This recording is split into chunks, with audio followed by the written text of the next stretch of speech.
เรื่องราวของนายพรานคนหนึ่งที่เดินเข้าป่าไปล่าสัตว์แต่ก็บังเอิญไปเจอหม้อดินเก่าๆอยู่ภายในถ้ำด้วยความอยากรู้ว่าข้างในมันเป็นอะไรเขาเลยตัดสินใจทุบหม้อใบนั้นแล้วก็นำกลับมาที่บ้านก่อนที่เขาและครอบครัวจะพบเจอกับเรื่องราวหลอนๆกับเรื่องที่มีชื่อว่าพรานป่า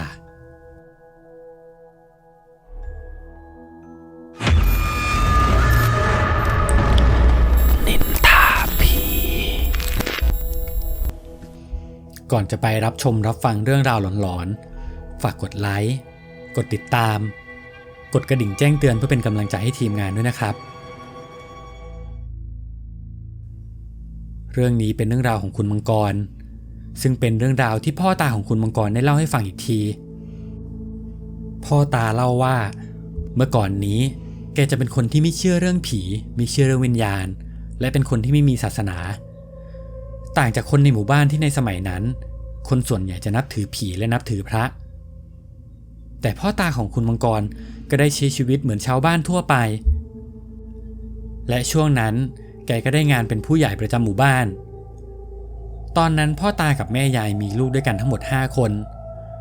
ด้วยความที่งานของผู้ใหญ่บ้านค่อนข้างหนักพ่อตารู้สึกว่าตัวของเขาเองไม่ค่อยมีเวลาให้ครอบครัวมีแต่แม่ยายที่คอยดูลูกอยู่คนเดียวในบ้านพ่อตาเลยตัดสินใจลาออกจากการเป็นผู้ใหญ่บ้านแล้วก็เริ่มเข้าป่าเพื่อไปหาของป่าและล่าสัตว์มาขายแต่พอหาไปได้สักพักเพื่อนของพ่อตาคนหนึ่งก็ได้นำหมาของพรานป่ามาให้เขา2 ตัวซึ่งลักษณะหมาตัวนี้ก็เหมือนกับหมาบ้านทั่วไปแต่เป็นหมาที่ถูกฝึกเพื่อเข้าป่ามาเป็นพิเศษเชี่ยวชาญในการล่าสัตว์แล้วก็จะฟังสิ่งที่คนพูดรู้เรื่องซึ่งพ่อตาก็ตัดสินใจซื้อหมา2 ตัวนี้มาในราคา 70,000 บาทเป็นราคาที่เยอะมากสำหรับคนในสมัยนั้นพ่อตาเริ่มเข้าไปในป่าลึกพร้อมกับหมาของเขาจนได้สัตว์ป่ามาเยอะขึ้นพอนำมาขายมากๆพ่อตาก็เริ่มมีฐานะแล้วก็เริ่มมีเงินใช้จากการล่าสัตว์แล้วแกก็ได้สร้างบ้าน2 ชั้นซึ่งถือเป็นบ้าน2 ชั้นหลังแรกในละแวกนั้นเลยก็ว่าได้พอเริ่มมีเงินเยอะขึ้นก็เริ่มซื้อมอเตอร์ไซค์มาไว้ใช้ซึ่งมอเตอร์ไซค์ที่พ่อตาซื้อก็เป็นมอเตอร์ไซค์คันแรกในหมู่บ้านเหมือนกันพอคนในหมู่บ้านเห็นก็เริ่มชื่นชมพ่อตาทำให้พ่อตากลายเป็นคนที่มีหน้ามีตาของคนแถวนั้นพ่อตายังคงยึดอาชีพหาของป่าไปเรื่อยๆจนมีอยู่วันหนึ่งพ่อตาได้เดินทางไปหาของป่าตามปกติแต่รอบนี้พ่อตาตั้งใจจะเข้าป่าไปสัก 6-7 วันแล้วค่อยออกมาพ่อตาก็ได้เตรียมของกินไปเรียบร้อยสถานที่ที่พ่อตาจะเข้าไปล่าสัตว์ป่าจะอยู่ในป่าลึกซึ่งต้องเดินทางจากบ้านของแกไปอีกประมาณ2 วันจุดนั้นจะเป็นจุดที่มีสัตว์ป่าค่อนข้างเยอะด้วยความที่พ่อตาเข้าป่ามาจนชินแล้วและทุกครั้งเขาเองก็จะไม่เคยเจอเรื่องราวอะไรแปลกๆเกี่ยวกับสิ่งลี้ลับอยู่ภายในป่าเลยทุกครั้งแกจะเข้าป่าไปเฉยๆไม่ได้ทำพิธีเปิดป่าหรือขอขมาเจ้าป่าเจ้าเขาเหมือนพรานคนอื่นๆหลังจากที่พ่อตาเดินทางไปถึงจุดสำหรับล่าสัตว์ก็ไปเจอกับถ้ำหนึ่งซึ่งถ้ำนั้นถือเป็นจุดพักแรมของพรานที่มาหาของป่าแถวนี้วันนั้นพ่อตาก็ไปถึงเกือบจะเย็นมากแล้วพ่อตาเลยเดินเข้าไปข้างในถ้ำประมาณ300 เมตรแล้วก็ทานข้าวทานน้ำก่อนจะเข้านอนข้างในนั้นพอเช้าวันรุ่งขึ้นพ่อตาก็เริ่มเดินหาล่าสัตว์ป่าส่วนใหญ่ก็จะได้แค่สัตว์เล็กๆยังรู้สึกว่ายังไม่พอจนมาถึงช่วงเย็นอีกครั้งพ่อตาก็กลับมาพักที่ถ้ำเหมือนเดิมระหว่างนั้นพ่อตาก็นอนคิดไปด้วยว่าวันนี้เขาเดินมาทั้งวันแล้วไม่ค่อยมีสัตว์ใหญ่ๆให้เขาล่าบ้างเลยพรุ่งนี้เขาตั้งใจว่าจะเดินให้ไกลออกไปอีกเผื่อจะได้สัตว์เยอะขึ้นหลังจากที่พ่อตาหลับไปในคืนนั้นพ่อตาก็ฝันในฝันเขาเห็นว่าผู้หญิงคนหนึ่งยืนอยู่หน้าถ้ำใส่สบายเหมือนคนในสมัยก่อนด้วยความสงสัยในฝันพ่อตาเลยตะโกนถามไปว่าใครน่ะก่อนที่ผู้หญิงคนนั้นจะค่อยๆหันหน้ามาพ่อตาบอกว่าผู้หญิงคนนั้นก็เหมือนกับผู้หญิงทั่วไปแต่ดูอายุมากกว่าเขาจากใบหน้าน่าจะประมาณ35 ปีได้แล้วอยู่ ผู้หญิงคนนั้นก็เรียกชื่อพ่อตาขึ้นมาไกรสอนในฝันพ่อตาไม่ได้รู้สึกแปลกใจอะไรแต่กลับรู้สึกเหมือนกับรู้จักผู้หญิงคนนี้มาก่อนแล้วผู้หญิงคนนี้ก็พูดออกมาว่าไกรสอนไปเก็บขมิ้นให้แม่หน่อยนะขมิ้นอยู่หลังถ้ำในความรู้สึกตอนนั้นพ่อตาแค่รู้สึกว่าต้องทำตามที่ผู้หญิงคนนี้ขอเขาเลยตอบไปว่าได้ครับเดี๋ยวพรุ่งนี้ผมไปเก็บมาให้นะครับแล้วผู้หญิงคนนั้นก็ย้ำมาอีกทีว่าไกรสอนห้ามลืมนะไปเก็บขมิ้นมาให้แม่นะแล้วพ่อตาก็รับปากไปในฝันหลังจากนั้นเขาก็ตื่นขึ้นกลับกลายเป็นว่าเขาลืมเรื่องราวที่เขาฝันเมื่อคืนไปสนิทเหมือนว่าจำอะไรไม่ได้เลย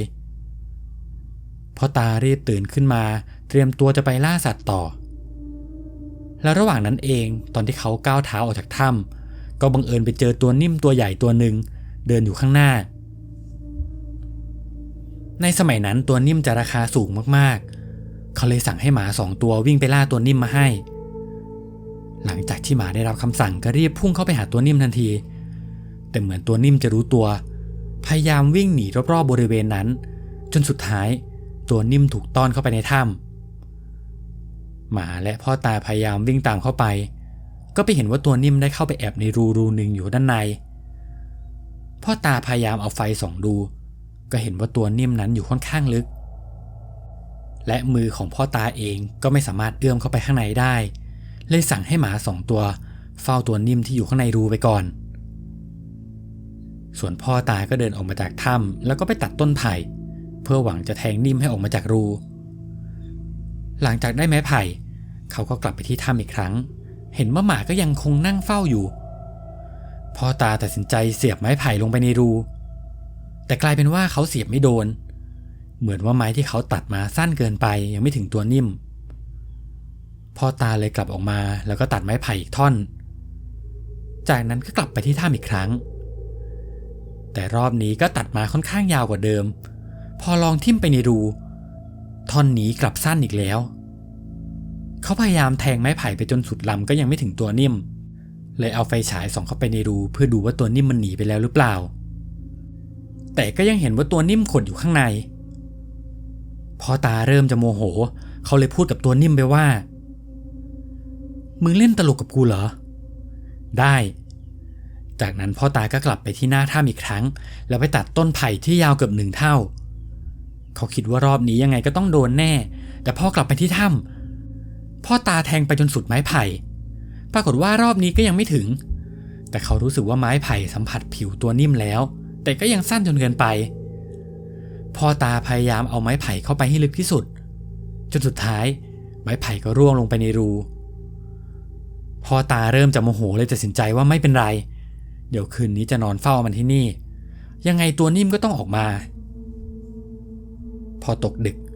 หมา2 ตัวก็ยังคงนั่งเฝ้าตัวนิ่มเหมือนเดิมส่วนพ่อตาก็หลับไปด้วยความเพลียแล้วอยู่ๆพ่อตาก็ฝันอีกครั้งรอบนี้ยังคงเป็นผู้หญิงคนเดิมเดินมาจากหน้าถ้ำเธอเดินเข้ามาถามพ่อตาเลยว่าไหนขมิ้นแม่ล่ะไหนว่าจะเอาขมิ้นมาให้แม่ทำไมไม่เอาขมิ้นมาให้แม่พ่อตาได้ยินแบบนั้นก็รีบขอโทษเธอ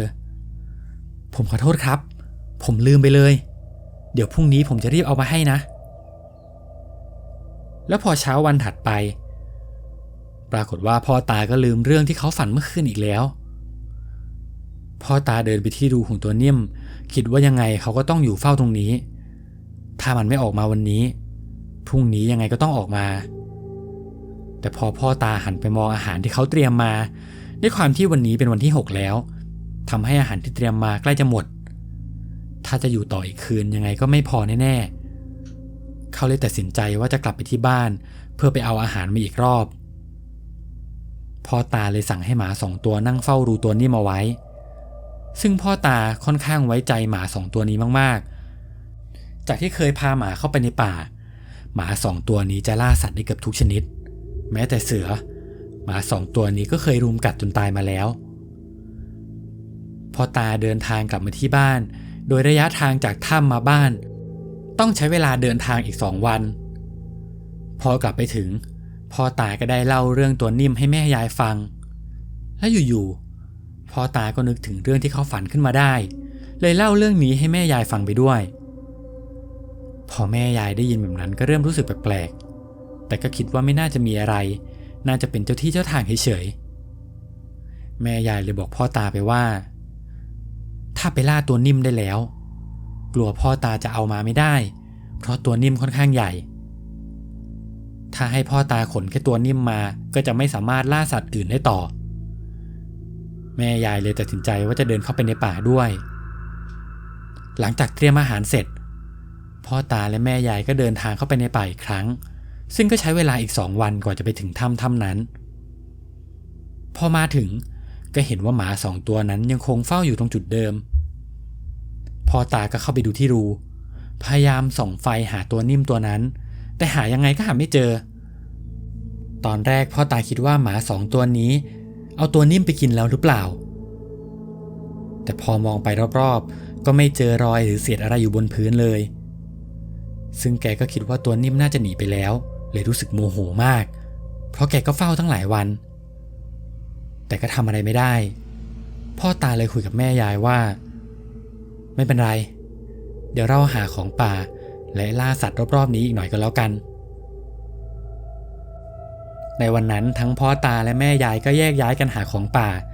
จนได้สมุนไพรมาบ้างได้สัตว์ป่าตัวเล็กๆมาบ้างจนตกเย็นก็กลับมาที่ถ้ำแม่ยายก็มาทำอาหารให้พ่อตากินแล้วทั้ง2 คนก็นอนค้างคืนอยู่ที่ถ้ำในคืนนั้นเองพ่อตาก็ฝันอีกครั้งเป็นผู้หญิงคนเดิมเหมือนกับ2 คืนก่อนหน้านี้ผู้หญิงคนนั้นเดินเข้ามาพร้อมกับทำสีหน้าโมโหมากๆเธอเริ่มพูดน้ำเสียงไม่พอใจขึ้นว่าขมิ้นแม่อยู่ไหนทำไมไกรสอนถึงผิดสัญญากับแม่ทำไมไกรสอนไม่เอาขมิ้นมาให้แม่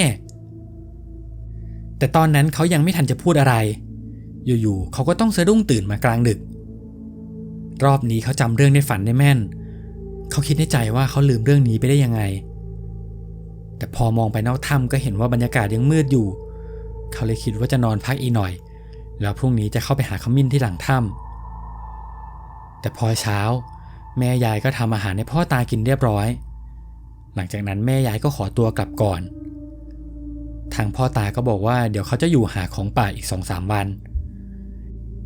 แม่ยายเลยเดินทางกลับบ้านคนเดียวซึ่งแม่ยายเองก็ค่อนข้างคุ้นชินกับเส้นทางอยู่แล้วแกมักจะมาหาของป่ากับพ่อตาบ่อยๆเลยกลับเองได้ไม่ยากพอทานอาหารเสร็จพ่อตาก็หยิบไฟฉายขึ้นไปส่องในรูที่เห็นตัวนิ่มนั้นอีกครั้งแต่ก็ไม่เจอตัวนิ่มคงไม่อยู่แล้วจริงๆแต่ในตอนนั้นเองพ่อตาก็ส่องไฟฉายขึ้นไปบนรูของตัวนิ่มก็เห็นเป็นอะไรบางอย่างสีเงินสะท้อนกับแสงไฟออกมาตอนแรกเขาคิดว่าน่าจะเป็นของที่พรานป่าคนอื่นๆลืมทิ้งเอาไว้แต่พอเข้าไปใกล้ๆปรากฏว่าสิ่งที่อยู่ตรงนั้นคือไหโบราณใบหนึ่งมีทั้งหมด3 หูถูกปิดด้วยดินเหนียวด้วยความสงสัยพ่อตาเลยยกไหใบนั้นออกมานอกถ้ำเพื่อให้มองเห็นไหใบนั้นได้ชัดพ่อตาตัดสินใจเอามีดงัดดินเหนียวแข็งๆที่ปากไหออกมาจนปากไหแตกออกเขาล้วงมือเข้าไปในไหสิ่งที่ติดมือออกมาคือวัตถุอะไรบางอย่างแข็งๆสีดำๆพ่อตาเอามือล้วงไปในไหอีกทีเขาพยายามกำสิ่งที่อยู่ข้างในให้ได้มากที่สุดปรากฏว่าสิ่งที่ออกมาคือเศษหินและเศษกระดูกเก่าๆพ่อตาตกใจมากถึงกับโยนเศษกระดูกนั้นทิ้งไป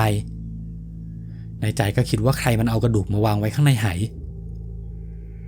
แต่ด้วยความที่เขาไม่กลัวเลยหยิบไหออกมาอีกรอบแต่รอบนี้เขาเทสิ่งที่อยู่ในไหออกมาที่พื้นทั้งหมดแล้วสิ่งที่เขาเห็นก็คือมีเศษกระดูกหล่นลงมาพร้อมกับกำไลทองคำแหวนทองคำพ่อตาเห็นแบบนั้นเขารู้เลยว่าของพวกนี้เป็นของโบราณแน่ๆแล้วถ้าเอาไปขายก็คงได้ราคาดีวันนี้เขาคงไม่ต้องล่าสัตว์แล้วพ่อตารีบโกยของมีค่าทั้งหมดใส่กลับไปในไหแล้วก็ยกไหกลับบ้านแต่พอมาถึงที่บ้านแทนที่แม่ยายและลูกคนอื่นๆจะดีใจทุกคนกลับรู้สึกไม่ดี พอพ่อตาไปเอาของเก่ามาไว้ในบ้านแต่พ่อตาเองก็ไม่ได้สนใจอะไรเพราะแกไม่เชื่อเรื่องพวกนี้อยู่แล้วและในคืนแรกที่ไหเข้ามาอยู่ในบ้านแม่ยายก็ฝันเลยว่ามีผู้ชายคนหนึ่งตัวสูงผิวดำร่างใหญ่เหมือนจะเป็นผู้ชายโบราณยืนอยู่บนขื่อบ้านจากนั้นผู้ชายคนนั้นก็ชี้มาที่แม่ยายพร้อมกับพูดว่ามึงไปบอกผัวมึงเลยนะมันเอากูมาทำไมเอากูไปกลับไว้ที่เดิมเดี๋ยวนี้ถ้ามันไม่ฟังกูจะลากมึงกลับไปที่ถ้ำแล้วกูจะพาพวกมึงไปที่บ้านของกูเองพอชายคนนั้นพูดจบเขาก็กระโดดลงมาข้างๆแม่แล้วก็จับขาแม่ลากลงมาจากที่นอนจากนั้นก็ลากออกมาหน้าบ้านตอนนั้นแม่ยายจะร้องก็ร้องไม่ออกจะตะโกนให้คนช่วยก็ทำไม่ได้เพราะร่างกายเธอแข็งไปหมดจนสุดท้ายร่างนั้นก็ได้ลากแม่ยายลงมาตั้งแต่ชั้น2ลงมาถึงชั้น1แล้วอยู่ๆแม่ยายก็รู้สึกขยับได้เธอรีบตะโกนร้องให้พ่อตาช่วยพอหันไปมองที่เท้าก็ไม่เจอชายคนนั้นแล้วพ่อตารีบวิ่งมาก็เห็นว่าแม่ยายฉี่ราดผ้าถุงเต็มไปหมดแล้วก็ปวดไปทั้งตัวจากแรงกระแทกและแรงลากของชายคนนั้นแม่ยายพยายามเล่าเรื่องที่เธอเจอมาให้ฟังแต่พ่อตากลับบอกว่าแม่ยายนอนละเมอแล้วก็คิดไปเองหรือเปล่าแม่ยายก็บอกว่าแกเจอจริงๆแกยังพูดไปด้วยน้ำเสียงสั่นไปด้วยแต่พ่อตาก็ไม่เชื่อเลยพาแม่ยายไปเข้านอนต่อจนเช้าวันรุ่งขึ้นอยู่ๆพ่อตาก็ป่วยจากคนที่ไม่เคยป่วยมาก่อนพ่อตารู้สึกว่าร่างกายไม่มีแรงลุกเดินไม่ได้ปวดเนื้อปวดตัวไปหมดแม่ยายเลยไปหายามาให้ทานแต่ทานอะไรออกมาก็อ้วกทั้งหมดแม่ยายเริ่มคิดแล้วว่าหรือมันจะเกี่ยวกับเรื่องที่แกฝันเมื่อคืนนี้หรือเปล่าเลยตัดสินใจเดินทางไปอีกหมู่บ้าน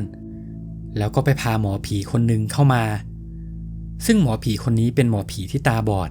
แล้วยังไม่เคยมาบ้านหลังนี้สักครั้งยังไม่ทันที่คนในบ้านจะเล่าเรื่องนี้ให้ฟังหมอผีก็ทักขึ้นมาเลยว่าพวกมึงไปเอาอะไรกันมามึงไปเอามาทำไมเอาของเขามาก็ดูแลไม่ได้หรอกรู้ไหมว่าเขาอยู่ที่นี่มากี่ร้อยปีแล้วไปเอาเขามาทำไมแม่ยายได้ยินแบบนั้นก็รีบถามคนในบ้านไปเลยว่าใครเล่าเรื่องนี้ให้หมอผีฟังแต่หมอผีกลับบอกว่าไม่ต้องเล่าหรอกกูรู้แล้วพอเข้ามาข้างในบ้านหมอผีก็พูดอีกว่าบ้านหลังนี้ที่มึงปลูกเนี่ยเจ้าที่ก็แรงเป็นผีตายโหงแล้วมึงก็ไปเอาไหใบนั้นมาอีกผีตายโหงมันก็ทะเลาะกับผีที่อยู่ในไหทีนี้ก็จะอยู่ไม่สุขมีแต่เรื่องแย่ๆแล้วพอหมอผีเดินไปแตะตัวพ่อเขาถึงกับถอนหายใจพวกมึงทำใจได้เลยนะยังไงผัวมึงก็ไม่หายหรอกเพราะว่าเขาไม่ยอมไปทุบทำลายบ้านของเขายังไงเขาก็ไม่ยอมพ่อตาได้ยินแบบนั้นก็บอกว่าหมอผีพูดเรื่องอะไรไร้สาระเลยไล่หมอผีออกจากบ้านซึ่งแม่ยายเองก็รู้อยู่แล้วว่ายังไงพ่อตาก็คงไม่เชื่อเลยเชิญหมอผีให้กลับไปก่อนแต่ถ้าเรื่องทั้งหมดมันเป็นแบบนี้แม่ยายก็คิดว่ายังไงพ่อตาก็น่าจะเชื่อพระบ้างเลยไปนิมนต์หลวงตาในหมู่บ้านมาพอหลวงตามาถึงก็เหมือนเดิมยังไม่ทันที่จะมีใครเล่าอะไรให้หลวงตาฟังหลวงตาก็พูดขึ้นมาเลยว่าโยมไปเอาอะไรมาสิ่งนี้มันอยู่ที่นี่ไม่ได้นะโยมต้องเอากลับไปคืนแต่ยายเริ่มมั่นใจแล้วว่าเป็นเพราะไหใบนั้นจริงๆเลยบอกหลวงพ่อไปว่าจะฝากไหใบนี้ให้หลวงพ่อกลับไปเก็บไว้ที่วัดหลวงพ่อเลยบอกว่าได้คืนนั้นในบ้านก็ไม่เจอเรื่องราวอะไรแปลกๆแต่พอเช้าวันรุ่งขึ้นหลวงพ่อกลับรีบมาหาแม่ยายที่บ้านพร้อมกับไหใบนั้นแล้วก็พูดขึ้นมาว่าโยมไหใบนี้อยู่ที่หมู่บ้านนี้ไม่ได้หรอกถ้าอยู่หมู่บ้านนี้ก็จะมีแต่เรื่องแย่แล้วโยมก็ต้องรีบเอากลับไปคืนนะถ้าโยมยังเก็บไว้เขาจะเอาคนในบ้านของโยมให้ตายกันทุกคนแม่ได้ยินแบบนั้นก็เกิดอาการกลัวทั้งเป็นห่วงลูกแล้วก็เป็นห่วงผัวไม่อยากให้เกิดเรื่องไม่ดีขึ้นเลยไปตามญาติผู้ใหญ่ของพ่อพร้อมกับเล่าเรื่องนี้ให้ฟัง แม่ยายบอกว่าอยากให้ญาติของพ่อช่วยเอาไหใบนี้กลับไปเก็บให้หน่อยญาติของพ่อก็รับปากแล้วก็เอาไหใบนี้กลับไปแต่แล้วหลังจากนั้น2 วันพ่อกลับมีอาการทรุดหนักขึ้นเรื่อยๆแล้วก็เริ่มไอเป็นเลือดจากที่คนแข็งแรงมากๆเดินป่าแทบทุกวันเริ่มจะสู้ผอม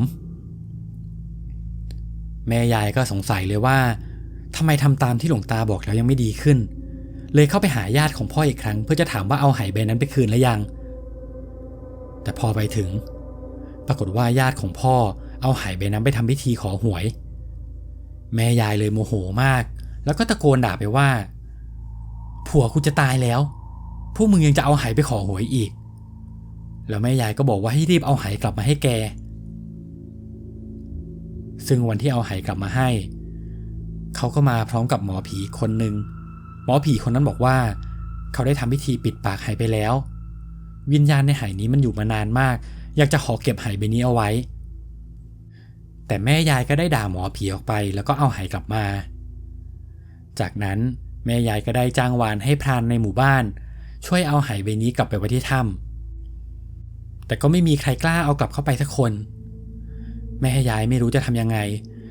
อยู่ๆหมอผีตาบอดก็เดินเข้ามาในบ้านแล้วก็บอกแม่ยายไปว่าวันนี้กูมาเตือนพวกมึงกูเห็นในนิมิตว่า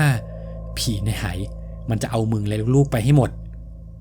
แม่ยายได้ยินแบบนั้นก็เกิดอาการกลัวมากเลยถามว่าแล้วถ้าเป็นแบบนี้จะทำยังไงได้บ้างหมอผีเลยบอกว่าให้ไปขอขมาซะแล้วก็ทำพิธีเสี่ยงทายดูว่าเขาจะยอมให้อภัยหรือเปล่าซึ่งคุณมังกรเองก็ได้อยู่ในเหตุการณ์นั้นด้วยเขาบอกว่าวิธีเสี่ยงทายของหมอผีค่อนข้างแปลกคือให้ทุกคนตั้งจิตอธิษฐานแล้วขอขมาจากนั้นก็พูดตามที่หมอผีบอกหมอผีบอกให้พวกเขาพูดว่าขอเสี่ยงทายว่าถ้าเกิดวิญญาณที่อยู่ในไห